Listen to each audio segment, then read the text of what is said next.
আমারই কাজ। দেবদার খাদান আসছে, তো তুমি কতটা এক্সাইটেড খাদান নিয়ে? আমার খুবই ভালো লাগছে। আমি তো চাইছিলাম যে মেইন স্ট্রিম ধারার মধ্যে আরও বেশি ছবি হোক, তো আমার নিজেকে ভীষণ একা একা লাগছিল।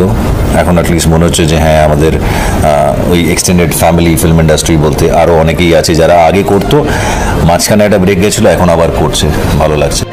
প্রকাশ্যে আসতেই দর্শক মহলে ঝড় তুলেছে ওপার বাংলার বহুল প্রতীক্ষিত সিনেমা খাদানের টিজার।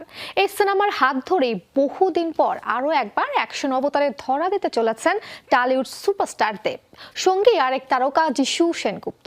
সত্য প্রকাশ্যে আসা 1 মিনিট 18 সেকেন্ডের টিজার জুড়ে মারকাটারি অ্যাকশন দেখে মুগ্ধ দুই বাংলার দর্শক। মূলধারার বাণিজ্যিক সিনেমা দিয়েই টলিউডে নিজের অবস্থান পাকা করেন দেব। বাণিজ্যিক ঘরানার সিনেমার এই সফল অভিনেতা কয়েক বছর ধরে ভিন্ন ধরনের কাজে মন দিয়েছেন। নমস্কার কাকা। কাকা? আমি টনি। গোলন্দাজ, টনিক, কিশমিশ, কাছের মানুষ, প্রজাপতি, বাঘাযতীন প্রধানের মতো সিনেমার পর আবারও বাণিজ্যিক ঘরানার অ্যাকশন সিনেমা নিয়ে আসছেন দেব।